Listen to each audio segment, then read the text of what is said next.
Hello friends, जय माँ बगलामुखी वेंद्रा से, जय माँ तारा, जय श्री श्याम।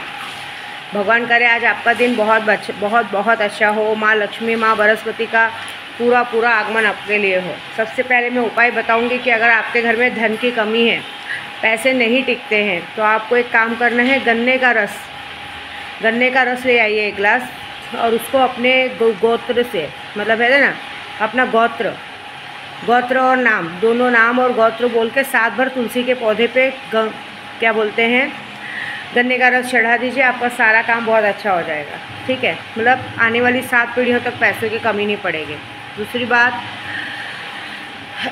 बहुत सारे लोग मुझे ना बहुत फ़ोन और मैसेज करते हैं। सुबह 7:30-8 बजे से मुझे लोगों का फ़ोन मैसेज चालू है। कितने लोगों का मैंने पूजे पे देखा है कि जानबूझ के परेशान करने के लिए। और ख़ास करके आज गुरुवार है। गुरुवार का दिन मेरे लिए बहुत मेल रहता है। मैं नहीं चाह के भी लोग मुझे गुस्सा दिलाते, इसलिए ऐसा गलती मत करो। और ऐसा कुछ होगा भी नहीं। मैंने अभी इग्नोर करना सीख लिया है, क्योंकि मैंने समझ लिया है कि जो लोगों को क्या ना जानबूझ के काम वाम कुछ कराना नहीं रहता है, वो लोगों को सिर्फ पता है कि विद्या माँ को पसंद नहीं है तो जानबूझ के करो। कोई बात नहीं, आप मेरा दिन ख़राब करने की कोशिश करोगे ना, आप देख लेना गुरुवार का दिन ऐसा होता है कि हम जो काम शुरू करते हैं, अब जैसे हमने सुबह जो काम की शुरुआत की, मन में जो काम सोचा दिन भर वही करेंगे। अभी अगर आपने सोचा कि आज विद्या माँ को परेशान करना है, तो दिन भर आप सबको परेशान ही करते रहेंगे और दिन भर खुद भी परेशान होते रहेंगे। आप किसी को चिढ़ाने की या परेशान करने की कोशिश करेंगे ना, तो भगवान आपके साथ सेम टू सेम वही हाल करेंगे। ऐसी बात है। तो मुझे उस बात का टेंशन नहीं, अब मैंने इग्नोर करना सीख लिया है। देखिए, मेरे लिए अभी 12-13 दिन बचा है। आज से मुश्किल से 12-13 दिन और बचा है कि मेरी पूजा पूरी हो अच्छे से। तो कहते हैं ना, यहाँ पे मेरा 40 दिन पूरा होने वाला है। तो 40 दिन पूरा होने का काम में करके, सारा कुछ करके, यहाँ से अपना 29 तारीख की पूजा पूरी करके, 29 तारीख की पूजा पूरी करके मैं, कहते हैं ना, आगे के लिए निकलूँगी। तो मेरे लिए पूजा बहुत मायने रखती है। तो मेरे लिए पूजा ज़रूरी है। आप लोगों को किसी को काम देना है नहीं देना है, आपकी मर्ज़ी। ठीक है। दूसरी बात, मैं फ़ोन पे तो बिल्कुल बात नहीं करती। अगर कोई सोचेगा फ़ोन पे बात करो, ये करो वो करो, बिल्कुल भी नहीं करती हूँ मैं। क्योंकि अभी जो मेरे पास 10-12 दिन है, उसके अंदर जो कुछ होने वाला है बहुत बड़ा और बहुत ख़तरनाक होने वाला है। क्योंकि अब सिर्फ मैंने शक्तियों से जो काम शुरू किया, मैं कल भी रात को भगवान से ये मना रही थी कि भगवान कोई ऐसी शक्ति जिससे हम लोगों की मदद कर सके। मुझे किसी ने, तो मैं बुल्ढाना में भी जहाँ रहती हूँ, वो होटल पे कभी कभी जाती हूँ, वहाँ पे भी किसी ने मुझे कहा था कि माँ आप सैलानी में कौन सी पूजा करते हैं। अरे सैलानी में कौन सी पूजा नहीं करती, मैं सैलानी में मेरे सैलानी बाबा को खुश करती हूँ। मैंने कल भी बताया, जो आयतों से, जैसे हम अपने हनुमान चालीसा पढ़ते हैं, माँ भगवती का पाठ पढ़ते हैं, दुर्गा सप्तशती का पाठ करते हैं, ऐसे सैलानी दरबार में हो तो मैं उन्हें सूरह यासीन से, नादे अली से, सब चीज़ों से उनकी तारीफ़ करके उनको खुश करती हूँ कि भगवान मुझे जो पाने आई वो खुशी दो। मुझे कोई ऐसी शक्ति प्रदान करो जिससे कि हम जिससे जो भी मांगे मिले। आज की तारीख में, कलयुग में सबसे बड़ा चीज़ है पैसा। पैसे से ही दुनिया चलती है। आप किसी को भी झुका सकते हो पैसे से, उठा सकते हो पैसों से। हाँ, 2-3 जनों का मारण मैंने माना है, जो लोग ने मुझे मेरे नाम पे गलत वीडियो बनाई है उनके लिए, जो लोग ने अकाउंट फ्रीज कराया उनके लिए, और ख़ास करके जिसने ज़बरदस्ती झूठा केस डाला है उसके लिए आज मैं यूट्यूब पे आज उसकी वीडियो डालने वाली हूँ। देखिए, पैसा देना लेना बड़ी बात नहीं है, लेकिन आप किसी को ज़बरदस्ती झूठा बदनाम करोगे, जानबूझ के एक औरत देख के नीचे गिराने की कोशिश करोगे और अपने आप को महान समझोगे, तो ये हमारी गोराई का चलन तो बंद करना है। एक बार ज़रा उनकी फ़ोटो, पैसे का स्क्रीनशॉट सब जाएगा तो उसे पता चलेगा ना कि उसने कितनी बड़ी गलती की और किससे पंगा लिया है। ठीक है ना। तुम्हारे बच्चे बाहर गाँव पढ़ते हैं, बाहर गाँव बैठे हैं, तुम लोग उसका बल लेके किसी को परेशान करने को देखोगे। ज़िंदगी भर चमड़ी चोरगिरी की है, लोगों को लूटा है, पाटा है, और सोचोगे कि हम लोग सबको वही समझेंगे, औरत को खिलौना समझोगे, तो तुम्हारी हरकत तुमको मिलनी चाहिए ना। तो आज सज़ा मिलेगी, डालूंगी तो ज़रूर, क्योंकि जो बात मुझे बतानी हो तो मुझे करनी है। ठीक है। बाकी शक्तियों का काम चालू है, आपको कराना है नहीं कराना है आपकी मर्ज़ी। बस ये है, अगर काम करवाना है तो आप अभी से शुरू करवाइए, तब जाके आपको शक्तियों का मिलेगा। तभी आपको भी वही शक्ति मिलेगी जो मैं अपने लिए हाजिर कर रही हूँ। सुल्तान जिन, 1.5 फुटिया जिन, ये ऐसे जिन्नात है कि बस कुछ ही पलों में, कुछ ही घंटों में आपका काम निपटा सकते हैं। आपको वशीकरण नहीं कराना है महंगे वाला, 3 बार बोलने वाला मंत्र लीजिए, 11 बार बोलने वाला मंत्र लीजिए। उससे तब जो भी विश करोगे सामने वाले का फ़ोन आ जाएगा, सब आ जाएगा, हमारा काम हो जाता है।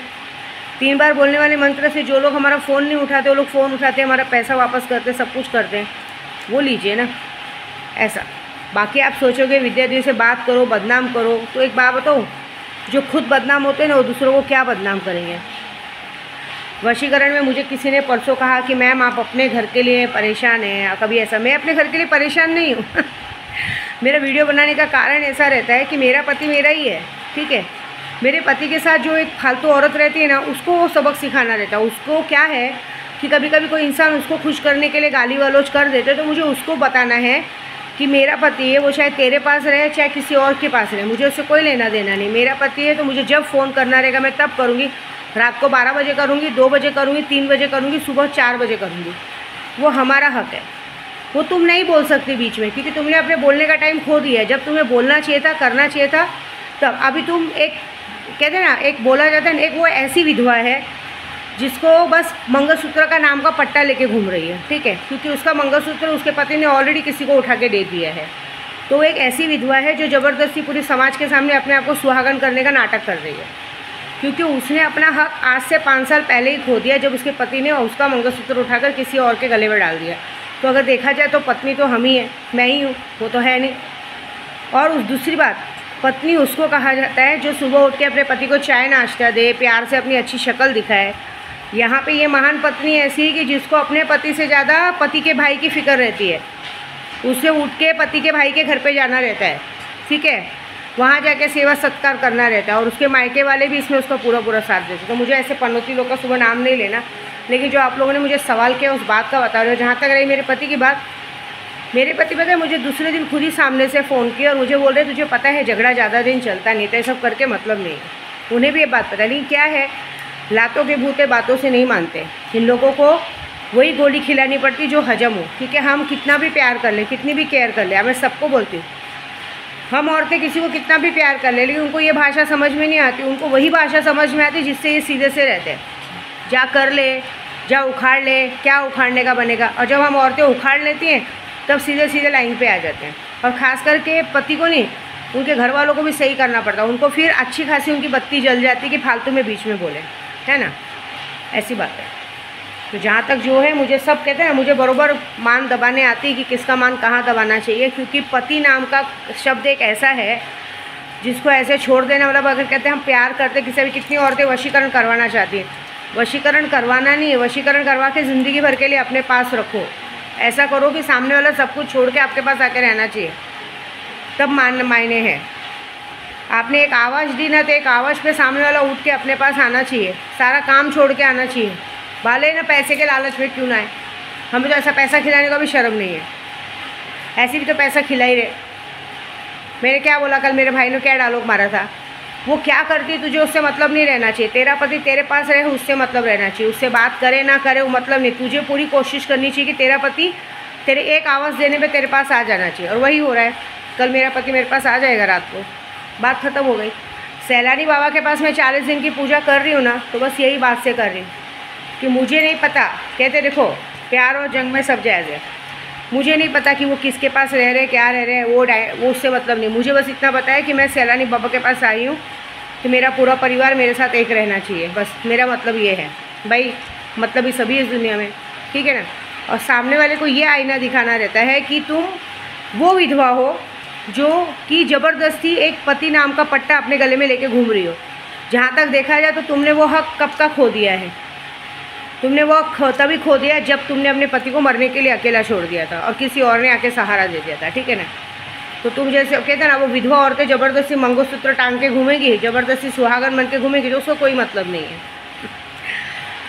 और एक और शब्द ये समझाना है कि चाहे वो औरत हो चाहे दूसरी कोई भी औरत हो, विद्या देवी से पंगा लेने से पहले एक बार सोच लेना कि विद्या देवी जब उसको पूरे समाज में नंगा कर सकती है ना, तो बाकी कोई भी औरत बीच में आएगी ना, तो उसको तो सिर्फ समाज में नंगा किया है, दूसरी औरतों को सच में नंगा करके चौराहे पे दौड़ाएगी बेकार कपड़ों के।